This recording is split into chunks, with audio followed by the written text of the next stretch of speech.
नमस्कार, मी पंजाब डक. आज आहे 5 ऑगस्ट 2026. आजपासून परत एक अंदाज. सर्वप्रथम नाथसागर आहे. नाथसागर जवळपास 93% भरलंय आणि तिथं रात्रीच्याला पाणी सोडलंय. तर त्याच्याखाली जे 12 बॅरेज आहेत, म्हणजे 12 बंधारे आहेत, त्या बंधाऱ्यामध्ये आता ह्या 2 दिवसात तिकडे पाणी येणार आहे.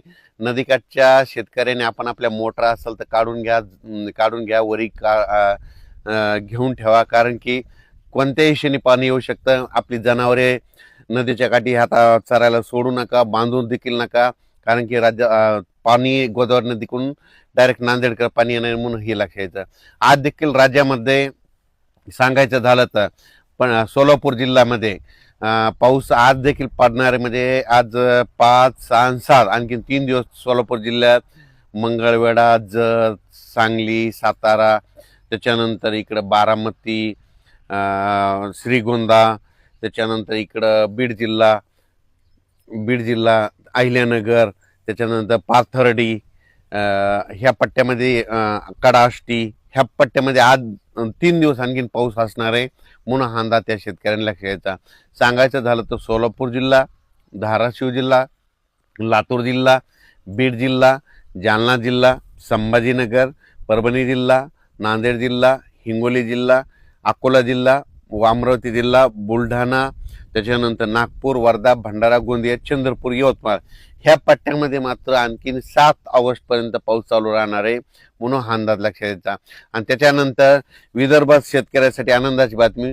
पूर्व विदर्भात मात्र 15 ऑगस्टला मात्र अतिमुसळधार पाऊस पडणार आहे म्हणून हा अंदाज पूर्व विदर्भातल्या 6 आणि 5 11 जिल्ह्यातल्या शेतकऱ्यांना लक्षात यायचा. सगळ्यात जास्त पूर्व विदर्भामध्ये गडचिरोली, चंद्रपूर, वर्धा, नागपूर, भंडारा, गोंदिया, यवतमाळ, अमरावती ह्या मध्ये 5-7 जिल्ह्यामध्ये मात्र अतिमुसळधार पाऊस 15 ऑगस्ट नंतर येणार आहे म्हणून हा अंदाज त्यांनी लक्षात यायचा. खरं तर 14 तारखेला तिथं 14 ऑगस्टलाच पाऊस सुरू होणार आहे, पण 15 ऑगस्टच्या नंतर तिथं वाढ होणार आहे म्हणून हा अंदाज लक्षात यायचा. ते कमी दाबाचा पट्टा वरतून जात असल्यामुळं विदर्भात पाऊस जर पडत असला तर काय होणार आहे, मराठवाड्यामध्ये रिमझिम पाऊस असणार आहे म्हणून हा अंदाज देखील सर्व शेतकऱ्यांनी लक्षात यायचा.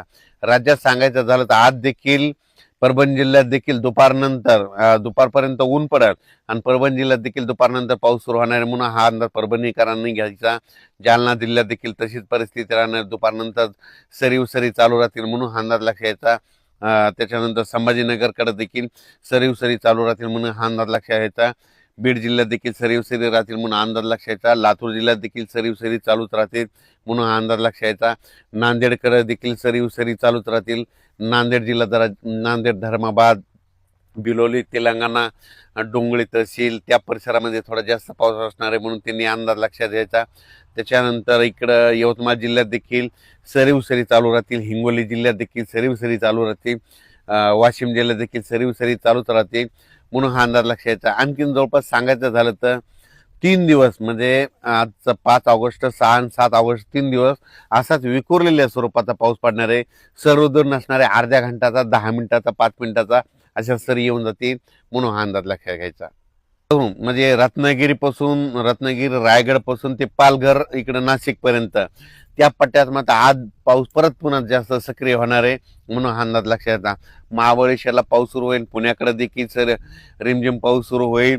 त्याच्यानंतर कोकणातला देखील पाऊस चालूच राहील आणि त्याच्यानंतर इकडं संगमनेर, अकोले, नाशिक, इगतपुरी तिकडं देखील पाऊस सुरूच राहील. त्याच्यामुळे काय होईल, नंदुरबार जिल्हा, धुळे जिल्हा, जळगाव जिल्हा तिकडं रिमझिम पाऊस सुरू राहील. सरी येतील म्हणून हा अंदाज लक्षात घ्यायचा.